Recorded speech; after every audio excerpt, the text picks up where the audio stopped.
Hey, it's Hayden. Welcome to the Red Rooster Coffee Podcast. We're counting up to episode 7 here, and I'm super excited. This is a very special episode because we have our friend Alexis Batista, who is from Panama and is a coffee grower in Panama. And we're going to get a lot of insight into how coffee is produced in Panama and Central America in general. And we're going to learn a lot today. It's super exciting. So buckle up, hang on. Hey, Alexis, how are you? Hey guys, and look at the camera. How does it go? Look at Look you. at me, look at the camera, look wherever you want. No, this is pretty awesome because I think you guys were literally the first people I ever sold coffee to. Wow. I'm pretty sure. I was trying to remember, and Yeah. I was like, no, I think you guys were the first to buy greens. I was going to ask you, Yeah. how did we meet? Did we meet through coffee or did we meet through bikes? No, I think we met through. It had to be through coffee, and Okay. then we found out that we both like riding bikes, Yeah. and then you had done a trade with Bicycle Sport or something like that. Yes. Yeah. Yo, that was old school. Wow. Yeah. Gosh. We did a coffee for them. That's a decade ago at least. Yeah, I think If not so. more. Although I still have that Cannondale Synapse. Nice. It's a great bike. Yeah, no problem. That's hooked up to my trainer now. Yeah, cool. Well, it's a pleasure to have you. Thanks for coming. And we're actually drinking the Tour de Floyd blend today while we're talking. I thought it was appropriate because we both ride bikes, and of course Tony and you ride bikes. And the Tour de Floyd is like our big spring fundraiser for Blue Mountain School, which is a local school here where my children go. But it's also an awesome project for Red Rooster because we make a coffee and we sell the coffee bags, and we also sponsored the event and we do all the organization. So it's a big deal around here. This will be the second year that we do it, so we're going to be a little bit better at it, I hope. But anyway, we're going to sip on some Tour de Floyd blend today. Nice. So Yeah, I know I did the event. If anybody wants to do it out there, it's a beautiful event, beautiful roads, hard, very hard. well, Floyd is known for like being hard. That's why we have a lot of bike rides, because people like to come here and ride up our hills. Yeah. And what is, I forget his name. Is he the one they call Quadsworth? Quadsworth? Yeah. Gordon? Yeah. Yeah, Gordon. And on the official flyer, I think it's the 70 miler. I think it says 5,000 feet of climbing, but in actuality, it was closer to like 8,000. So, Wow. Gordon could do that riding backwards. but it was a beautiful, beautiful ride, and I think some of the best roads I've ever been on. Yeah, it's amazing here. We love it, and riding bikes here is a great way to enjoy it. So Coffee. Well, coffee, right? Well, I just want to get started because on just like your personal background. Yeah. Because obviously you're from Panama, but you're bilingual and you spend a lot of time all over the world, but in the United States. And so tell me a little bit about yourself, where you're from in Panama. So Panama, technically I'm from a little town called Concepcion, which is at the bottom of the mountains. And then we have family all around there. The coffee now, I did not know this.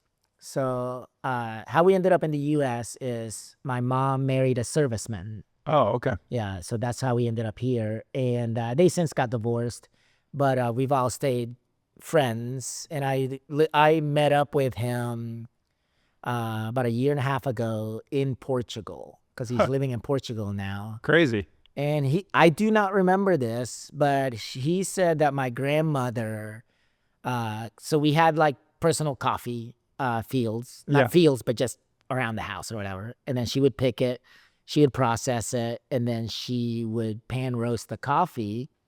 The only part of this that I do remember is that she would do pour overs, and the way she would do it is she took apart a hanger and she tied like a sock to it, basically sewed Like it. bent the hanger Bent to the fit hanger the sock. around, yeah, and then she would just put it over the glass, and that's how she made the coffee.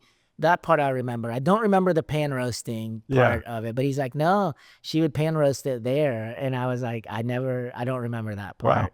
So, and then through association, through cousins and stuff is how I got into more in depth into the coffee. Yeah. And when was that? I don't know. Like, I can't remember the year, but it started out as initially an investment with a cousin of mine. And he talked me into investing and buying cherries from other farms. We would process it. And I went down there and we did that. We bought cherries from a farm in near the Costa Rican border. And we processed the coffee. The processing they were using was terrible. Like, it was very dirty. So I came in and I told him, I was like, I mean, all we have to do is read a book. Like, so We could do better. Yeah, we could do better. We could do better. And then actually, he was real impressed on how clean the coffee came out. And I was like, man, all you have to do is read, like the Yeah. information is out there. So we did that. We sold the coffee, and then we were going to do it the next year, and the money disappeared. The money disappeared. The initial investment, the money disappeared. I'm still to this day trying to figure it out. So then what I Like the told money him, went in and it didn't come out. Yeah. So what I told him was like, look, we had bought some equipment, some processing equipment, and I was like, the equipment's mine. So I took the equipment and I started working with his sister. And then with his sister in her fields, we started harvesting that, doing different processes for me. And that's how I got into it. And then I started doing my own plantings and got going. Tragically, she fell off a ladder and died. Oh my God. I know. Yeah. That's horrible. That's horrible. Yeah. But she was a badass. Like, she worked 24/7 and she built up like a business of just like buying cherries from different people to she had her own plantings to her own mill at the end. And yeah, she was in Panama at her height. I think she was moving close to 200,000 pounds just in Panama. That is substantial. Yeah, She was only selling it in Panama. Yeah, wow. just in Panama. And just a badass, Jelena. And I learned a lot from her. I think just hard work. Yeah. And so I don't know who's taking over her business now. I'm guessing, I think her other brother took over it. I'm not sure. That's a tragedy. Yeah. Let's get a little granular with it, just for people who kind of maybe don't understand what we're talking about when we're talking about buying and selling cherry. Okay. So you have farmers who are growing coffee, and maybe they might be have it domestically, like just have it around their homes. Exactly. Yeah. And they're just they're just growing trees along with coffee trees along with like plantains or other like things that they subsist off of or that they sell at markets and things like that. Exactly. So depending on the areas you're in, so near the Costa Rican border, a lot of them will grow plantains in between the rows. Yeah. Because that's year round, that harvest. Oh, it is. Yeah. Okay. So you can harvest plantains year round. And then in Boquete, it's changed a bit because the farms have gotten so coffee has grown in popularity and they can sell it for higher prices. But a lot of the smaller farmers will grow tomatoes or a lot of times even onions around the plants to sell in the market. They have like how many trees? Like some of those smaller farmers. Oh, it's small. Some of them, I've read a stat. I don't know how true it is, but one farm in Brazil can grow more than all of Panama put together. I think that probably makes sense. Yeah. So most of the farms are pretty small in acreage. So for example, we're farming only 3 hectares, which equals maybe 8 acres around there. Yeah. And that's small. Some of the famous farms like Esmeralda, they have plots in different areas. I don't know in total how much they farm. Yeah. But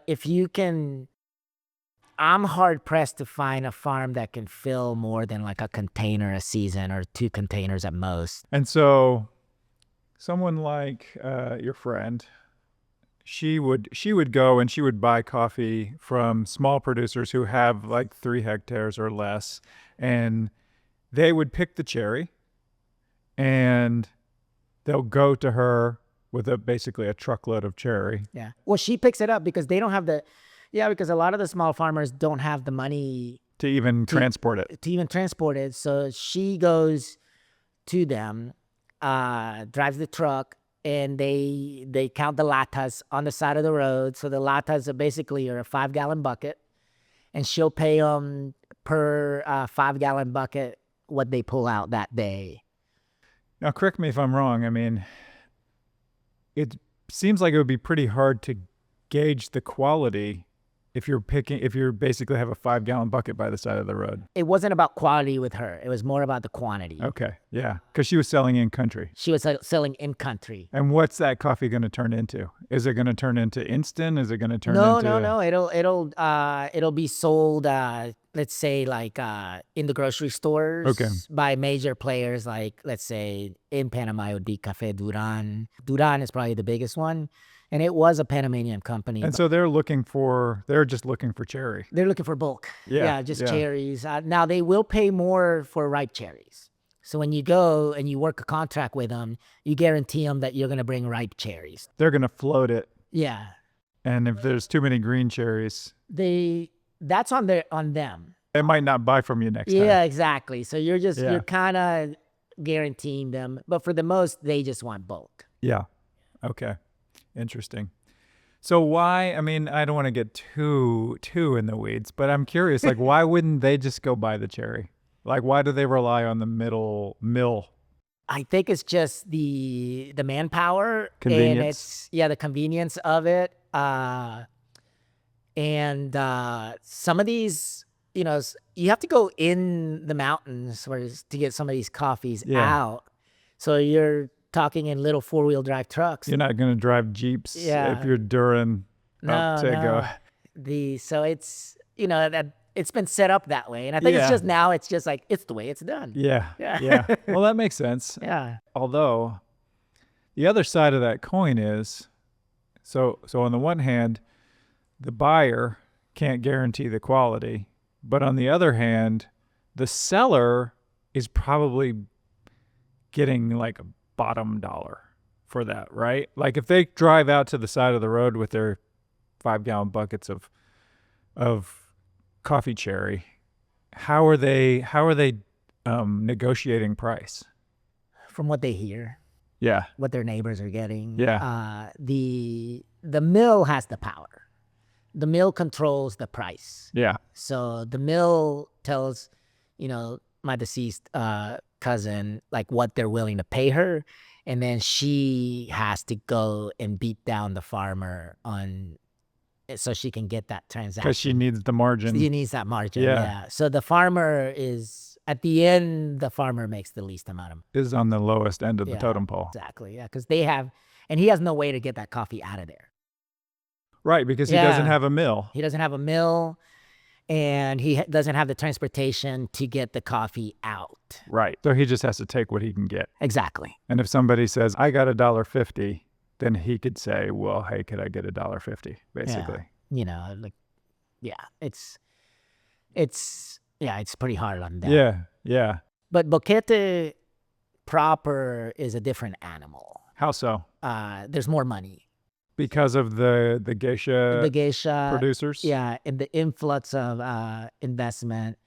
And the farmers themselves have taken it upon to learn. And the Panamanian Association, actually, the Coffee Association, has done a great job educating the smaller farms on producing better quality, so they're able to get higher prices. Right. Yeah. Even though they're still probably selling to the mills a lot of the time, they're gonna be producing. A lot of farmers are still selling to the mills, but more and more everybody's processing their own coffee. Really? Yeah. So it's harder for the mills the mills are paying premium for cherries in Boquete. So especially if you're growing the geishas and you can guarantee them red ripe cherries, they'll pay you a premium for those cherries. Well, that's interesting. Because you would think if those folks could process their own cherry and have a means to export, they could probably make even more money. Even more, but the contact of who do they sell it to? Right. If somebody just comes up to them with money, Yeah. it's hard to say no, right? Yeah. They don't have those contacts to get it out of the country. Right. Well, let's go back to you a little bit. You got your mill equipment. You got some equipment. I got some equipment. By losing way more than the value of the mill. And then did you have some land? Did you have some family land? I had some plantings, and then I started working with another cousin, and what he was having was he had no interest in the coffee. He had the land, the coffee's there. It was planted by his grandfather.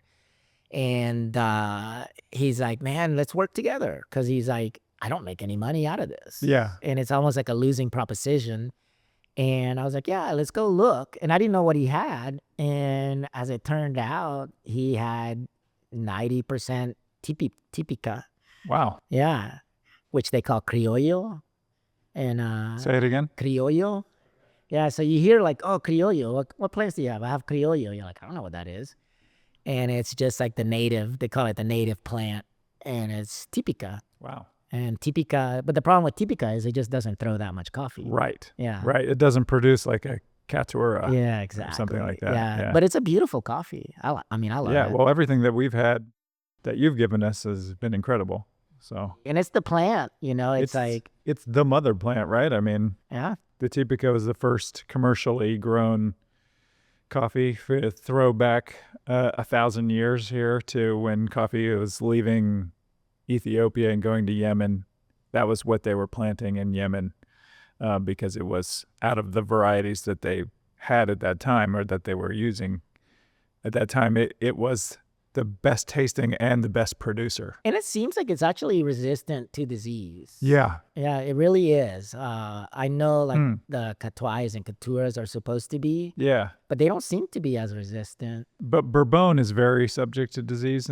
Is that? I'm not real familiar with Bourbon. There is a guy down in Costa Rica that we cup together, and he's got some beautiful Bourbons. Yeah.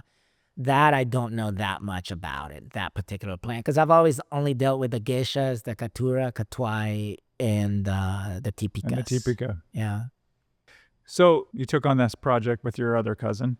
Yeah. A lot of cousins in this story. A lot of cousins, yeah. And honestly, it's like unless you have a lot of money, it's only the way to get into it, really. Sure, it's family. Yeah, it's family through family. And yeah, so then, basically I would control the farm, all the practices and all the harvesting. And he just wanted to check at the end, and it's worked out.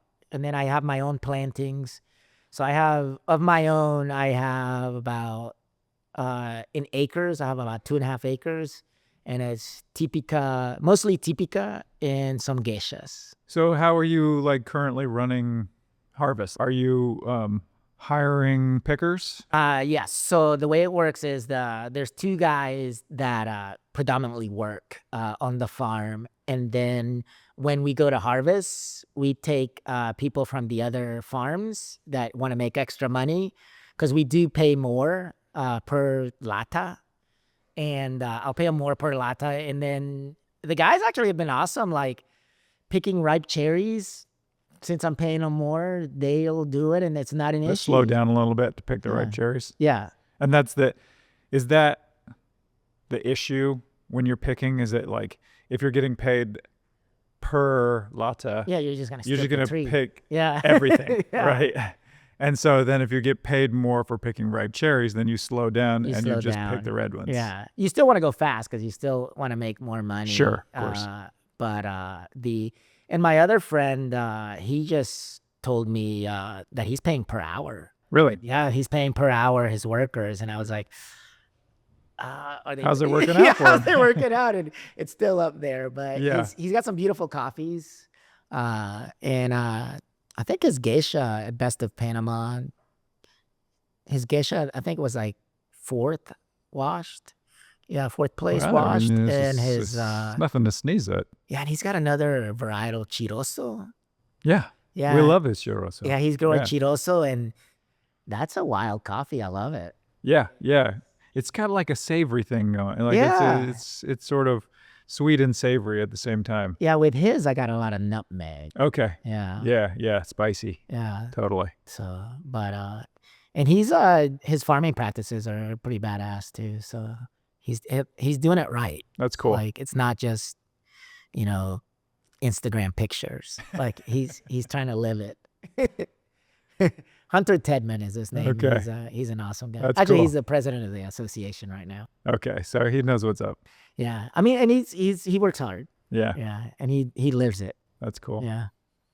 And so let's talk about Boquete a little bit. Like where is your farm? The two plots that we have is Boquete is a small town, maybe the size of Floyd. Yeah.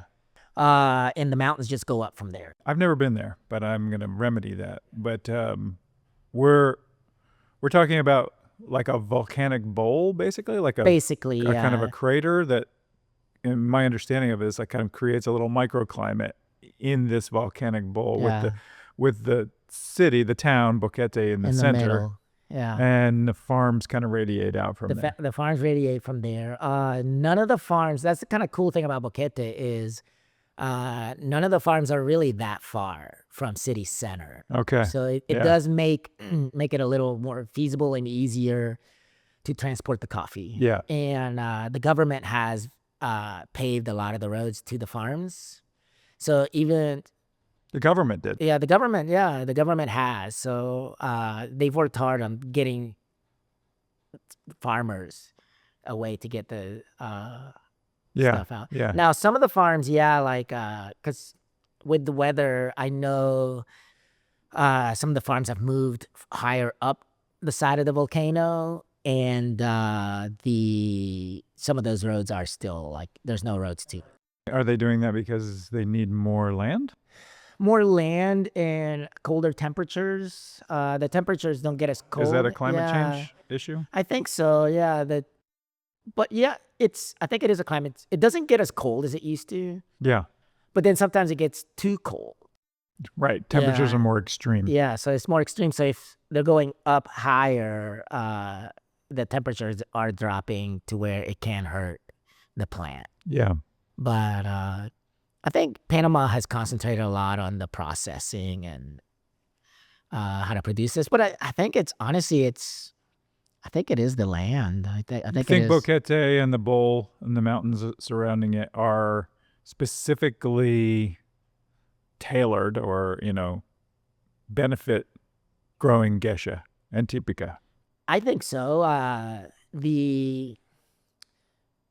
think one of it is our weather pattern. For the most part, in the past, we get consistent rains and a consistent dry season. That has changed a little bit. The dry season isn't as consistent as it used to be. But, and then we do get some high winds that, especially where I am, that come through the farm. And like the water doesn't stay stagnant on the trees. Mm-hmm. And I think that helps a lot with the molds and stuff like that. Interesting. Yeah. Okay. Yeah. So we get the winds get pretty crazy. Wow. Yeah.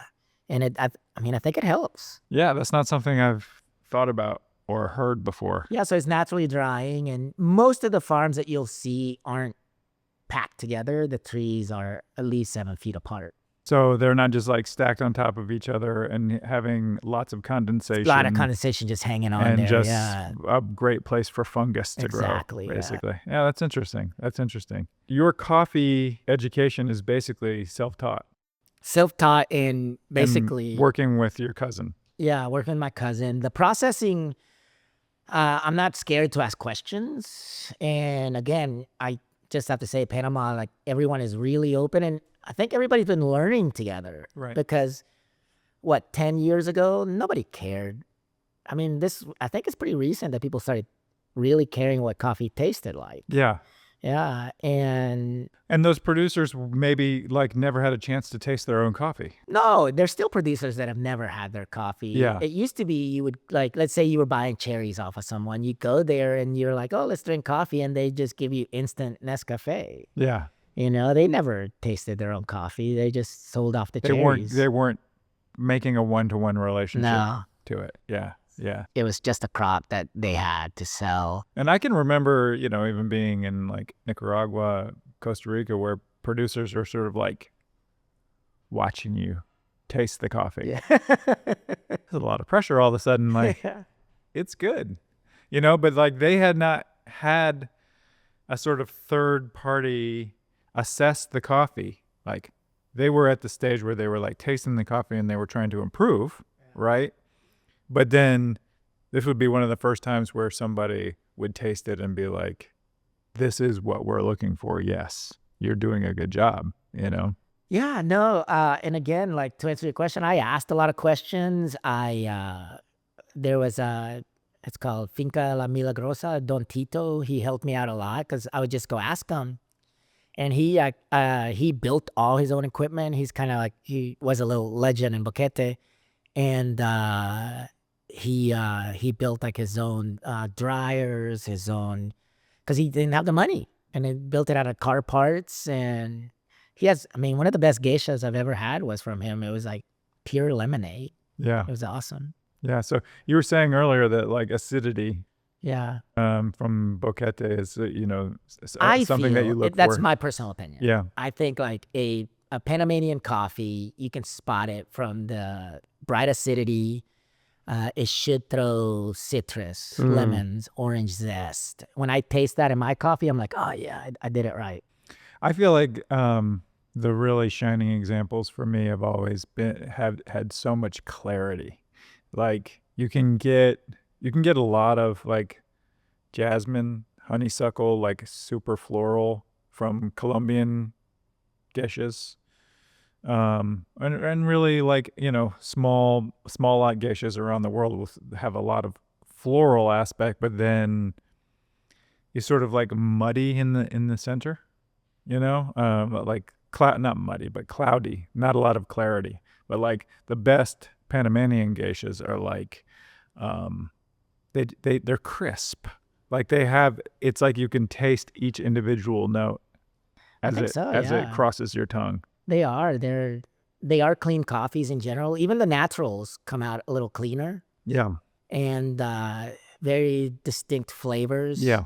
But I still say that those Panamanians have to have that backbone of acidity that kind of holds it up. What's your take on processing? Are you like pro crazy processes? I'm pro crazy processes. I'm anti co-ferment.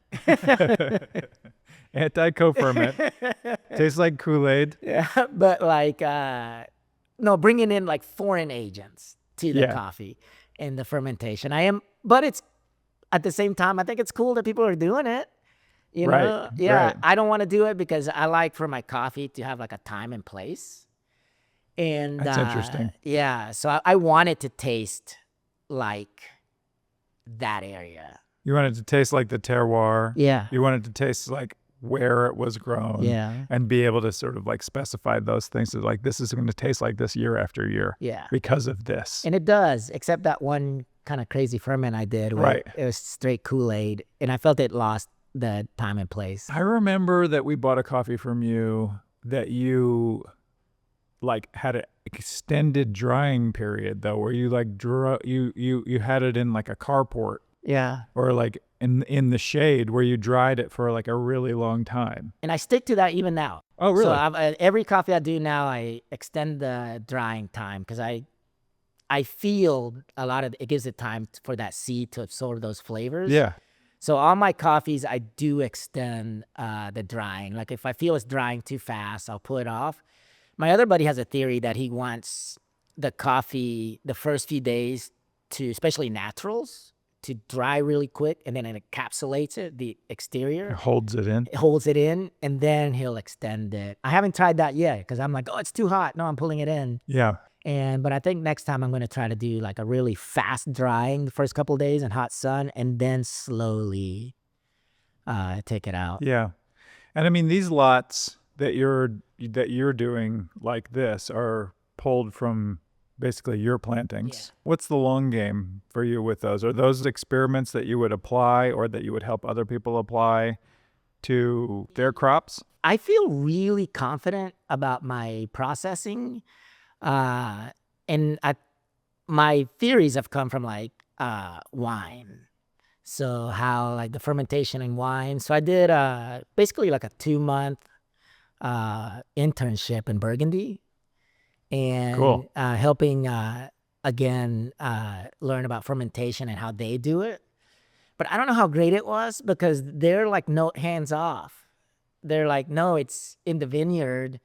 When you bring it in, don't mess it up. Let the grapes do what they do. And I've kind of done that with the coffee where it's like pick the right cherries, treat the plants with respect. And then when you bring it in to ferment and depulp and dry, just don't mess it up. Yeah. And Well, yeah. honestly, I think we take that approach roasting too. Yeah. Like we think it was like, well, we don't want you to like feel our influence. We just want to like take what the farmer has done and the producer, the processing has done, and like present the very best version of that. Yeah, and I think you guys have done that. Like this coffee, I mean, is it Guatemala? I forget what it is. This is a blend. A blend? This is a blend. And in fact, I think Tony put it together. Like we just launched this coffee, so. Well, it's great. I don't know what it is. No, it's good. Has great body. And I like that I'm not getting any roast flavors on it. I think I'm getting like the seed, what it's intended to taste I think like. it's, Tony is, he's really focused on development and extending that development period to really bring out as many sugars as possible. But also not push it to the point of roastiness, obviously, but also balance the sugar with the acidity. So the more sugars you create in that development process can then start to break down and create acetic acid, and so you can get overwhelming acidity, or you can get a lackluster acidity. And I think he's dialed it in. I mean, he's worked really hard. He's been roasting coffee for 14 years. Wow. For us. And so he's gotten pretty good at it. No, I think I think some small farmers could use the help in just the basics of cleanliness and the drying and respecting the fruit. Just like, hey, if you do this, that coffee is going to come out, really good. Yeah. Yeah. And do you think those measures are they expensive to do right? Or is it time? I think it's time because, most small farmers, they don't have a savings account to sit on. Sure. And they just need that cash right away to keep going to buy food for that night or that week. So why am I going to sit here and baby this coffee for a month? I need the money now. I need the money, yeah. Yeah. Are those mills, how are they drying? Do they have like concrete patios? The big mills, they do different. Like if it's staying in country, and this is sort of anecdotal, I don't know about everybody, but a lot of them have the big ovens, and they'll dry it in the ovens with what are those ovens called? carriolas? Yeah. There you go. Yeah. And so they'll use those, and most of that coffee stays in country. So that's a fire is outside. It's a wood fire, and it blows air in. Yeah. It's like the smoke goes this way. Supposedly. and the hot air goes this way, and then it's like a silo where they have like stacks of coffee. Yeah, it's really it's a drum. Oh, there's two different ones. There's the little silo ones. I've seen the silo. I haven't seen the drum. Oh yeah, no, there's huge drum ones, and it's a big drum, and it's basically like a roaster but less heat. Wow. And I don't know how long it takes to dry. I honestly don't know.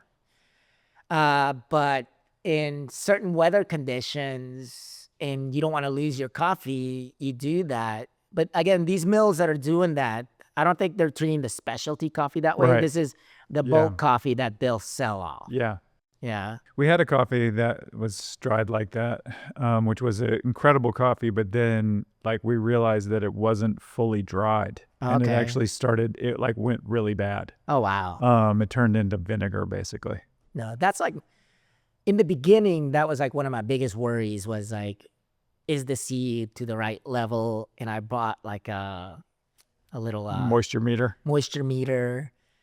And then, but now I don't even use the moisture meter. I do it by feel, and you bite into it and this and that. And every time it's come out to be pretty accurate, right around 10 to 11%. Yeah. And because the moisture meter, for some reason, kept giving me readings all over the place. And if you do naturals, it's nearly impossible for it to get it quite right. So Yeah. if you just do the old method of like when it's on the parchment and the parchment comes off easy and then you test it, it's pretty accurate. It's like 10 to 11%, But back to the farming thing, a lot of farmers don't know that because they've never processed their own coffee. Sure. Yeah, and when they try to, they'll get mold. Yeah. Or it'll start rotting because they don't know, like. Because they don't have it dry enough. Yeah, and they don't know, like, you got to keep that coffee. You got to rake it. You got to keep it moving. Yeah.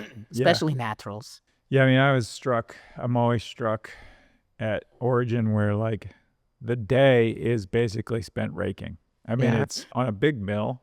It's rake it all out of a pile. Yeah. Out onto the patio, then eat lunch, then rake it all back up into piles. Yeah. And that's like the whole day for like a month. Oh, you're moving the coffee around constantly all day long. Like you're, and then you're looking at, especially in Panama, you're looking at the sky like, oh, is that rain coming? Okay, we got to pull in the coffee, Really? Yeah. Yeah, because of the bowl there, like creates storms. It literally could be hot sun at my place and I go around a kilometer away and it's misting rain. Yeah. And it's just the way the mountains work and the weather patterns.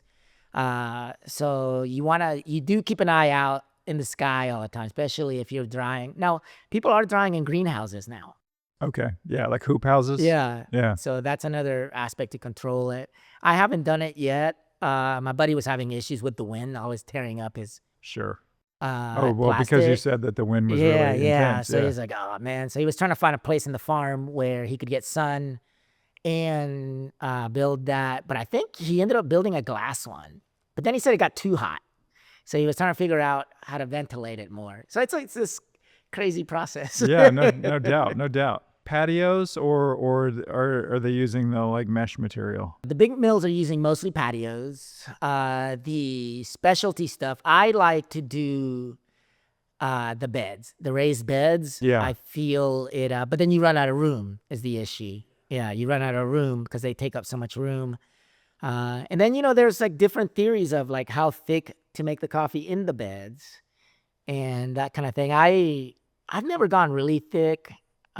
Most of mine I try to keep thin, and I put it where it gets partial full sun, and as the sun rotates, it gets shade, so it slows down the process, which is what I'm striving for, slowing down the drying. Because I feel like the drying is like where a lot of the flavors come from. Yeah. I mean, it's a fermentation process, right? So the microbes and the yeast are feasting, and now I've never tested to see what exactly I have in there, but there is a continuity in the coffee. Like I can there's this one distinct flavor that comes, I'm saying, from my area that I can taste it. When we cut blind, there's a lady, she's got one of the most beautiful farms I've ever seen. She's on the other side in Volcán, Cerro Punta, and she does not like my coffee.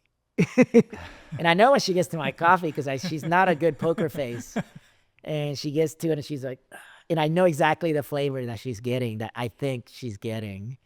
But she's got some beautiful coffees too. Wow, that's amazing. But it's good. It should taste different. Yeah. It should. It shouldn't be homogenized. Well, you love to experience your coffee or experience coffee with people who have refined palates and who are like really thoughtful about it, no matter what. So, yeah. It's like wine, you like, certain regions and you don't like other regions. Yeah. And it should be that way. Like all coffee just isn't black water, Amen. Amen to that. So you spent time in Burgundy. I mean, you were kind of a wine aficionado. Yes, I had a wine bar for 13 years. Oh, wow. Yeah, so I did that. And so Most of my honestly, all my processes come from the wine background. Like every idea, I have a little book, and my wife makes fun of me because it's like a coloring book, and I write all my notes in there, and I try to be an artist and draw like grapes and stuff or coffee beans, and then I say what I did and what process worked, what didn't, or what like. Because I tried one process where I was leaving it more in the skins, but I was getting way too much mold. I had to pull it off. Like I just couldn't control it. Like I just could not control that. So, in a period of 5 hours, like the mold spores would just, Oh, like, wow. and I was Wow. like, so I wrote that one, no, don't do this one. That's a big X through that one. But it was, so you just got to play, and I think, we were all learning Yeah. on that stuff. Yeah. So, Well, I want to take it back a little bit, like just to the actual tree itself Okay. and the growing, because one of the things that I always talk about, but I'm just spitballing in a lot of ways. It's sort of like philosophical spitballing about how long it takes for a tree to grow and actually produce is like 3 years, right? And so during that time, like what are you doing, or even like once it comes to producing, like how are you protecting the tree? Like how are you, and the people that like trying to get the most out of the tree itself? And like another aspect is like pruning. Like I was so struck, first few times I was at Origin, like they're taking these trees back to the nub. Yeah. So that's after like the tree quits producing. Right, So that's yeah. a really old tree when they cut it down. But you would have let the shoot come up, a new shoot come up, and then you cut it if you did it properly. Okay. So you'll take one, the shoot will get higher, and then you go ahead and cut it. You take the rest. Yeah, and you take the rest off. What I haven't done and I want to do is like really heavy pruning of the dead wood on the trees. Supposedly that's helped. I'm a little scared to do it because I don't really know what I'm doing in that aspect of it. But another friend of mine, he said he's been doing it and he's learned a lot, and he's gonna teach me more how to. It's what's worked for him. Cool. On that. Cool. Because before people just let the trees grow wild. Yeah. So. But pruning creates more fruit. Yeah. In the end.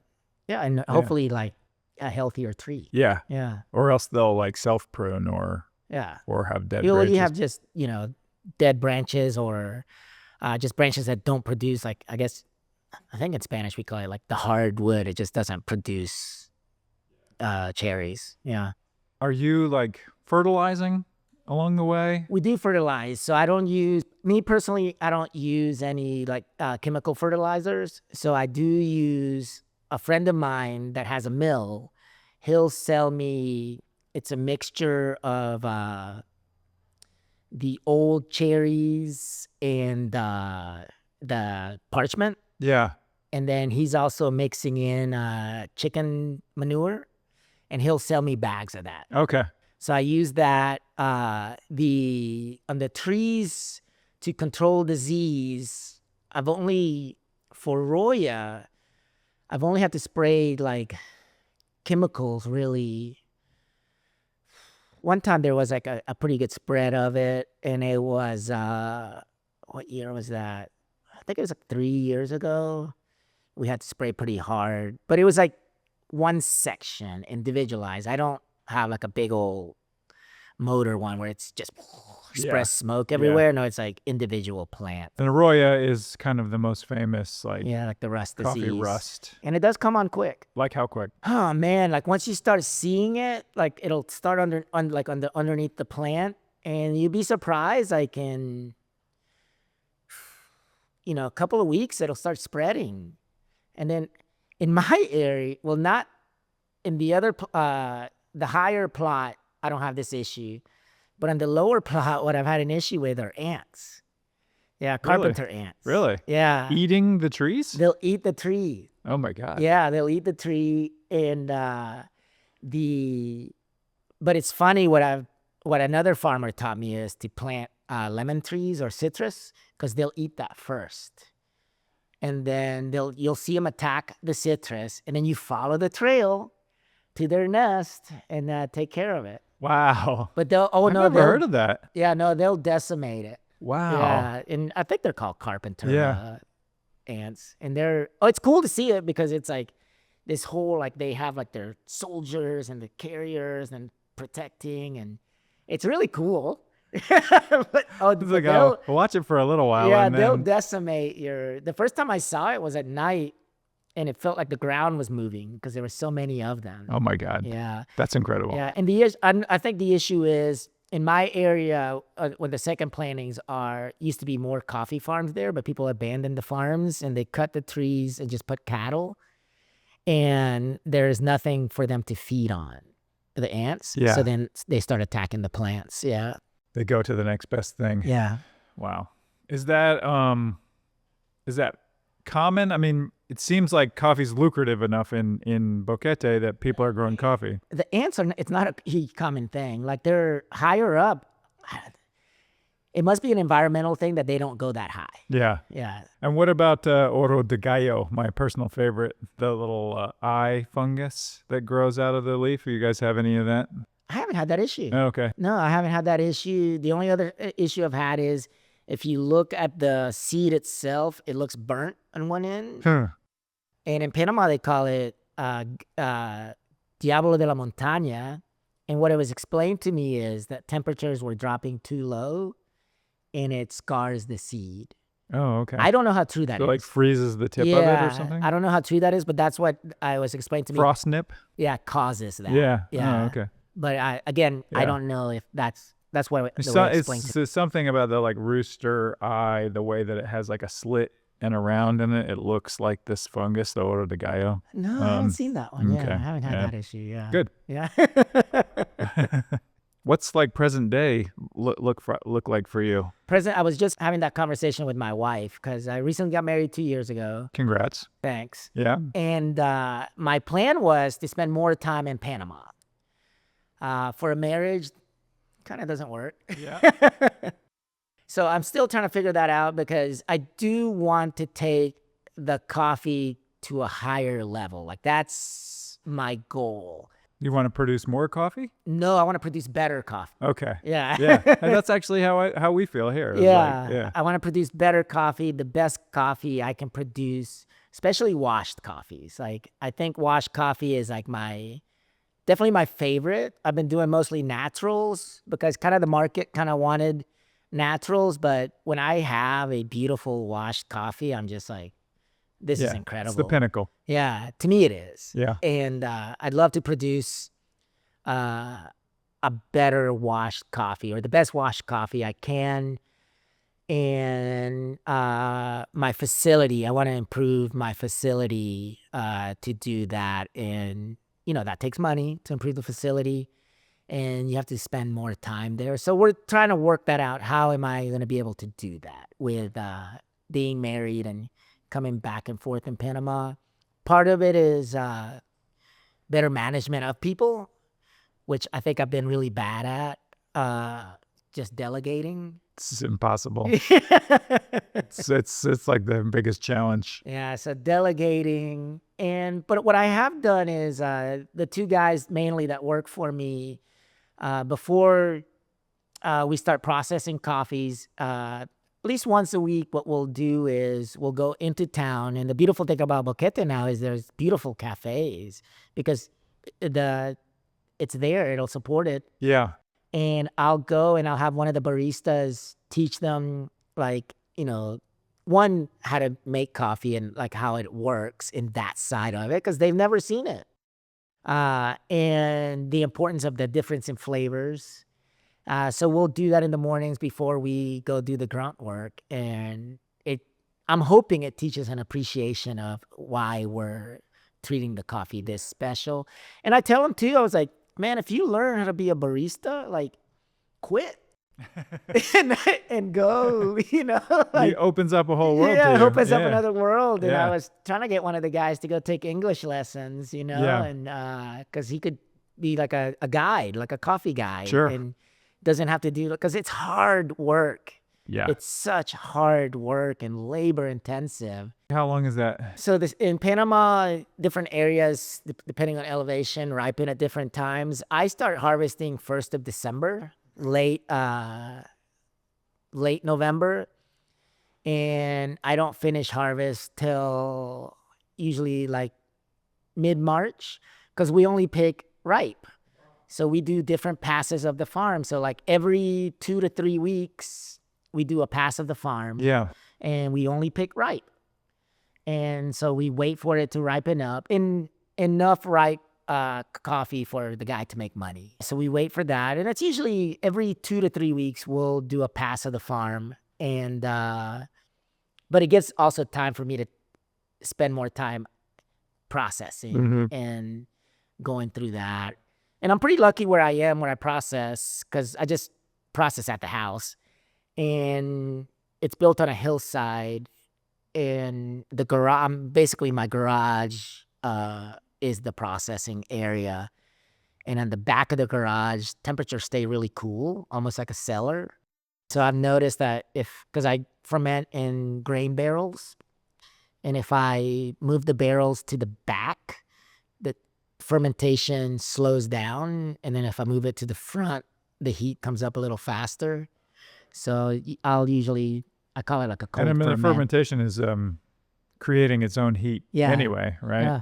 So it's awesome. It smells like a winery in there. It really does. Yeah. I love like this, like one season I remember it was like pure bananas that it was coming out of it. It was awesome. Pure bananas. Yeah, like it was just like, this is like bananas. Yeah, I can't remember the name of the particular yeast that is that. Oh, see, you might know. I don't know. Has a banana. There is a yeast that has a banana aroma. Oh, really? Yeah, I'm going to look that up. Yeah. I did not know, but it was like pure bananas. Well, there you go. Yeah. You probably that's a strain of that yeast floated in on the wind. Yeah, and again, I don't inoculate. So I don't inoculate, and I don't float anymore. Really? So I don't float because I feel it removes the yeast, because you're throwing it in water, it's cleaning it. Yeah. So I don't float, and I'm counting on when we do the density at the end, that's taking the floaters out, and it does. Yeah, because I feel if I float, it's washing the cherry, and it's taking away that yeast, those microbes that are there that give me the flavors. Already. Yeah. Interesting. So I quit floating, and I mean that's unorthodox. yeah, I guess, yeah. Because I mean, the density machine does take care of a lot of that. Yeah. That's like the vibration density machine. Yeah. And if you go to a good mill, and you have a good relationship with them, because I don't have the equipment for that. That part I do have to take. And the guy I use, he's pretty awesome, and he'll run it several times through the density machine to get it cleaner and cleaner. Nice. Yeah. And then what do you do with the extras? So the extra stuff, I was selling it off in Panama. Like, let's say that I like the thirds. The thirds, I definitely leave those in Panama.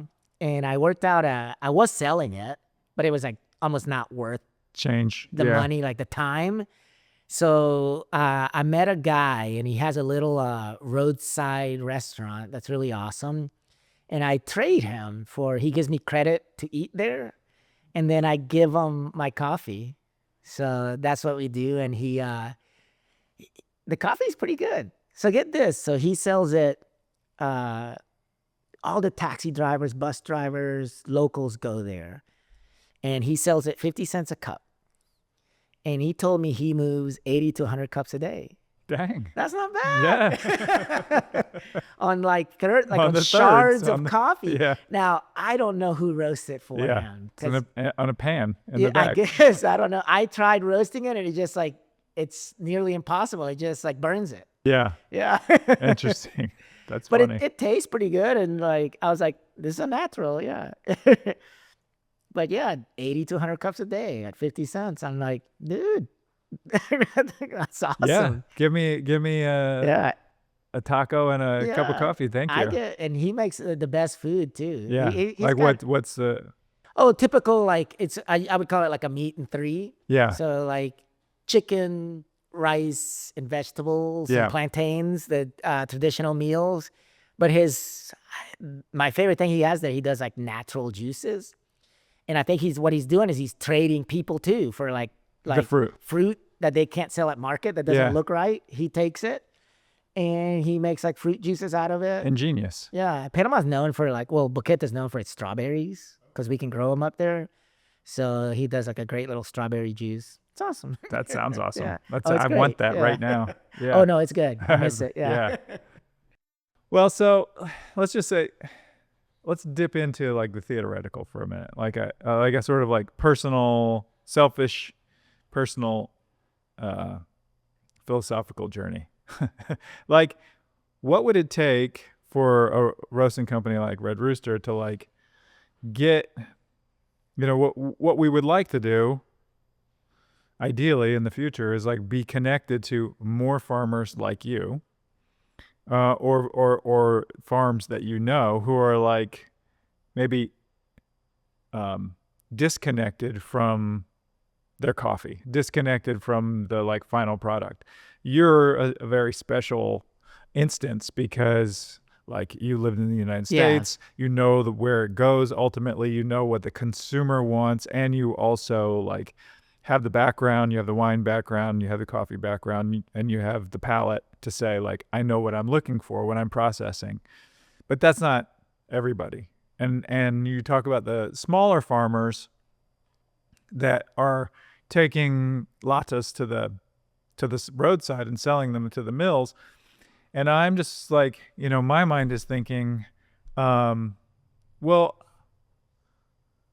what a company like mine would like to do, would be able to do is like say, this farm, if they picked ripe cherry and then it went to somebody who was processing it, like Alexis is processing his coffee, then like we would like to be able to pay a higher premium for that ripe cherry that's processed really well and help make those connections. Like, obviously it doesn't happen overnight, but how is that possible? Is that possible in a place like Panama? I think it is. I think it's hard getting like a small farmer to trust that you are going to pay, because, the farmer has been taken advantage of for the most part. And then, they have, let's say, a local mill that they've worked with for years. And why would they ruin that relationship with somebody else? And it's not guaranteed that, like, I'm going to keep coming back year after year after year. So, I mean, it would have to go through that mill in some ways, right? It would have to go through the mill, and it would be trusting whoever makes the deal with the mill that they're paying that farmer that price. Right. That can be controlled when it's unloaded at the mill, and because they weigh it at the mill. Like if you can bring and transport it yourself, you get to the mill and then they weigh it there, and then they'll give you a check then and there. Sometimes, or you come at the end of the week and you get paid. You can control it that way, and that way like, hey, we've agreed on this price. You're gonna pay this farmer that. The getting it out of the country, and I can only speak for Panama, it's fairly easy to get the coffee out of the country. Now, getting it on the hands of the end user, that's the hard part, where it would be like you guys would have the market for them, like guaranteed market that you're going to sell it. Yeah. That kind of thing. Because I'm privileged that I can drive to Floyd, Virginia on beautiful roads and come talk about it. Yeah. And like, nobody can do that. Yeah, they don't have the access. No, nobody can do that. Yeah. I mean, just getting a visa, It just feels like technology should be able to open up that access, though. I would think just so. like trying to think about, I mean, obviously, like a farmer is not going to have the same access to technology that we have. But anyway, you and I should continue the conversation off camera and just try and think through those things. I just want to hit on one more thing that I thought was interesting from our past conversations, and just wonder what your perspective on it is that I just remember you saying that, like, there's still a fairly large indigenous population there, and that, that they're often maybe used as pickers. If it wasn't for the indigenous population, coffee industry would not exist in Panama. The indigenous population, 100% are the pickers. 100%. Really? Yeah. It would not exist. It's hard work, and a lot of it is kind of like migrant workers, sort of like because you have your it's called comarcas, which is an Indian reservation, and during harvest seasons they'll come and work in Boquete. We do have an indigenous population that lives in Boquete, but for the most part, the indigenous population has been taken advantage of in Panama. And I can only speak for Panama, but I will say in the coffee industry, in the last 10 years, it has improved so much. Where if you came to Panama 10 years ago, you would have never seen a Native American, indigenous Panamanian working in a place of leadership. Never. It did not exist. And now, no, you like baristas, leading the farms, the processing, roasting, and it's awesome. It's like you can get out because in the past you were never getting out of being a picker, and that all has changed. And What do you think has led to that change? I think it's the Panamanian Coffee Association that we can't grow as much coffee as Brazil, but we're going to try to grow the best coffee and try to get the best prices. And that has allowed to, get everyone on board and improve it. And I mean, there's still that discrimination there towards the indigenous people. It is, you can't ignore it, but it's much less. And honestly, it's only in the last 10 years. But I can only speak for the coffee industry. Yeah. Other industries, I'm sure, but to this day, without the indigenous population, the coffee industry cannot exist in Panama because they do the grunt labor. It's made on their backs. It's made on their backs. Yeah. Yes, 100%. I remember you saying that, and it stuck with me, over these years. So, this has been really enlightening. This has been so much fun. I have learned a ton in this conversation. So thanks for making the trip. I really appreciate it. No, it's a beautiful drive, and if anybody wants to come to Floyd, Virginia, it's a pretty special place. I encourage it. So we're gonna wrap up here. Make sure to hit the like or subscribe. It helps us out, and it'll help other coffee nerds like us find this channel and learn more about coffee. So thanks for tuning in. See you next time. Thank you.